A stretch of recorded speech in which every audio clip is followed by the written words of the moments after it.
Hey guys, how's it going? It's 8-Bit Eric, and this is a spoiler warning. We are going to talk about Final Fantasy VII Remake in today's video. So if you do not want cutscenes or gameplay, any kind of footage of this game spoiled for you, this is your warning right now. So if you don't want to be spoiled, do not watch this video. I don't want to hear any complaints of anybody that chooses to continue watching this video. So, here we go with today's video. So, Final Fantasy VII Remake is finally out. Been waiting for a long time. Ever since I saw this was announced at E3 a couple years ago. It is a timed exclusive on the PlayStation 4 right now. For 1 year, PlayStation 4 will have it as a timed exclusive, and then eventually it'll be going off. But what made me the most excited about this Final Fantasy VII Remake was not only was it going to be in glorious HD, beautiful looking graphics, but the fact that it was going to be a completely from the ground up new game. It wasn't just going to be like a remaster. It wasn't going to be the same, story or plot or structure or any kind of like gameplay mechanics as the original, which is a true classic.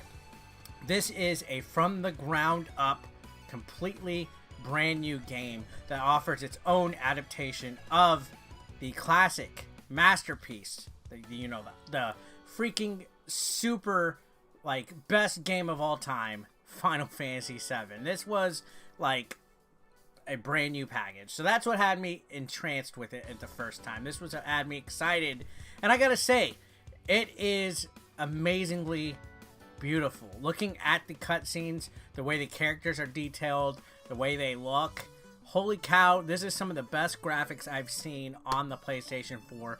Not just in the cutscenes. I mean, the cutscenes look amazing. You can see a lot of detail and a lot of attention to the backgrounds and the smaller details of attention in the background. You can see like computer monitors and signs in the background, and just the way the NPCs look and everything. There's a lot of love and care put into how this game looks, but you can even see in the actual game itself, away from the cutscenes, just how vibrant and beautiful and unique this whole cyber steampunk setting that Final Fantasy VII takes place in, which is in Midgar.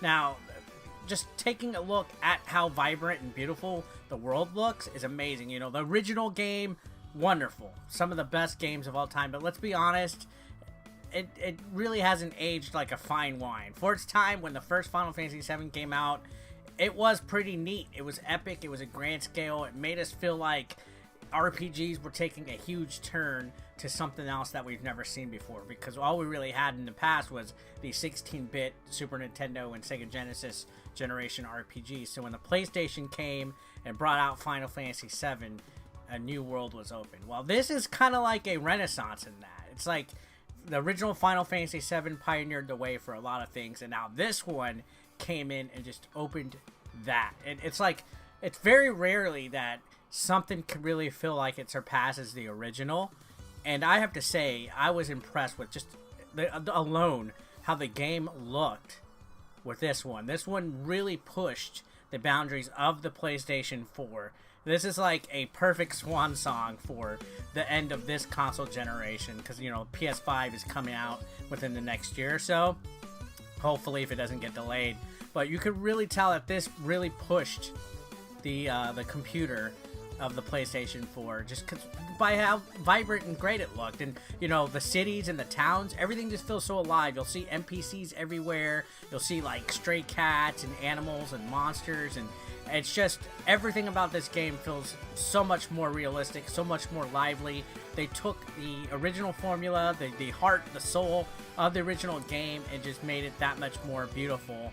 And you actually feel like you're in a living, breathable world, which is different than a lot of these other games that are out now. This is the best game as far as how you actually feel like you're actually somewhere else. Now, I will say, as opposed to the original, of course, you start off in Midgar, so just like in this one, you're in Midgar. You start off in the Sector 5 slums.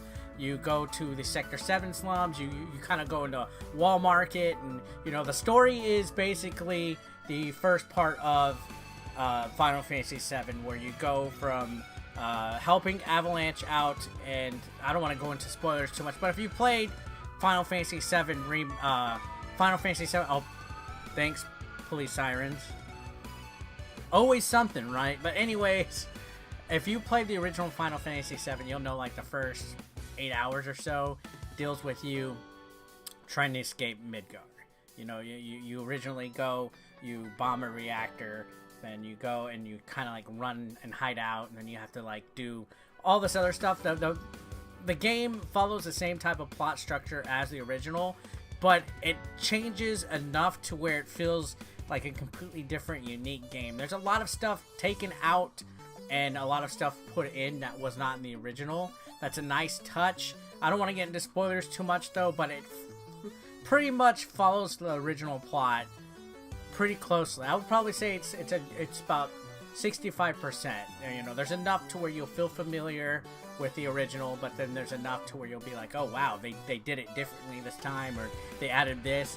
One thing that I was really impressed with was how much differences they did with a lot of the characters. Like a lot of this minor characters from the original have backstories, a lot of characterization. They actually make you care about some of them. You know, you had a lot of Avalanche team members in the original that you really didn't interact with as much in the after, you know, the whole introduction of the game started in the whole first part. But there's a lot of character development in this game, a lot of narration in the cutscenes, a lot of voice acting and stuff. So the character development of the Final Fantasy VII Remake is spot on. You genuinely start to care about a lot of the people in your team. It actually feels like you're in a team interacting with people, and I like that they did that. Now, the major gameplay mechanic difference that Final Fantasy VII Remake does from the original is it does not have that, you know, the classic turn-based random encounter styled battle system where you're walking around on the map and suddenly you get thrown into a combat match. No, this is more action RPG oriented, akin to like other games like Xenoblade and other games like that, where you're walking around and you see the enemies that you can face on screen. Sometimes they do jump out of nowhere, like from a pit and stuff like that, but it is a more action-oriented game than the original, and I actually like it. I feel sometimes, you know, no disrespect, I do like classic turn-based RPG battle systems in my games because they're easy to pick up and understand, and it's something that I'm more familiar with. But the quick-paced environment that action RPGs offer in this day and age is something that I can really appreciate. Your characters are able to do a basic attack if you push the square button. Then if you push X, it opens a sub-menu that allows access to abilities and spells and items. So it does have a hybrid of classic RPG user interface with new action RPG in there. And of course, just like in the original, as you progress, your characters get stronger. You can buy materia, and that goes to unlocking magic spells and different abilities that your characters have, like being able to fire lightning or throw a wind spell or re-heal yourself or revive. So as you progress, you can get access to different abilities and stuff. You also gain SP points that go towards upgrading your weapons, and you can use these for new materia slots or percentage bonuses on your attacks or upgrading your MP or your HP. So it does have a lot of the traditional elements from the original Final Fantasy VII, but it's done more of an action RPG oriented stuff, and I actually like that. I think there was a lot of concern initially when this game was revealed that it would be more of an action style RPG with real-time based combat, but I think they did really great. I like that it goes like this because it shows that they went outside the box and were a little bit more creative with that aspect, and it really makes it feel like it's a whole brand new game. So I had no complaints about the combat at all. Now, the length of this game is something that concerns a lot of people because this basically is the Escape from Midgar story. And people were like, what? You don't even get to go to the open world map or anything like that? No. This game is a lot more linear. And I say that by it's not as open world as the original game feels. At times, you'll find yourself having to go from chapters. There's 18 chapters total in this game, by the way. And as you progress from each chapter, there's moments where you're not able to go back to previous sections of the map that you've cleared. So obviously once you go past the opening part of the game and the first part, you'll never be able to go back to that until after you complete the story. After you complete the story, you're able to go back and replay certain missions to get better stats or achievements or trophies and do whatever you can't do then. But as you initially progress through the game, you cannot go back after certain points of it. So it's kind of linear in that sense, to where it's not as open world as the original used to feel. You don't gain access to the world map. So once you get past the end of the game, that's it. But that's because this is going to be a multi-part game, and that concerned a lot of people too when they heard, oh my gosh, this is going to be released in multiple installments. I will say I've played over 40 hours of this game, so the length is on par with most traditional RPG games and bigger games. So don't be concerned about the length, because you will be playing and grinding and absorbed in this game. This game is an ultimate time sink, and I'm interested to see what the next installment holds, because holy cow, was I captivated with what Final Fantasy VII Remake had. And I don't want to spoil anything, like, as far as the plot goes. I'm trying my best, even though I gave a spoiler warning, to not spoil anything. But holy cow, was I really impressed with what Final Fantasy VII Remake had. I gotta say, honestly, this is probably one of the best games of all time that I've touched.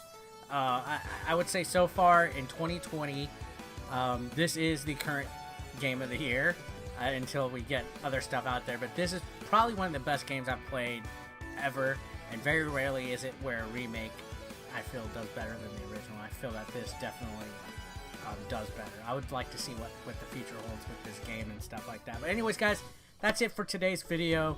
Thanks a lot for watching. If you are brand new, feel free to throw that subscription. Don't forget to like or dislike. Comment down below, have you played this so far? What are your thoughts? And I'll see you in the next one. Peace out. Consider supporting 8-Bit Eric on Patreon for just $1 a month. Link below in the description. You want to become part of the hashtag 8BE Nation, guys? Well, be sure to pick up your official merch, now available online. Link is below in the description. We got classic t-shirts, tank tops, hoodies, and even women's apparel. Don't forget, pick up your official merch now.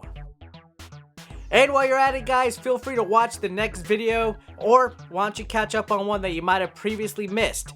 Thanks again, guys, for all the support. I couldn't do this without you. You guys are amazing, and don't forget to subscribe and click that like button if you are brand new. Thanks again, guys. Peace out.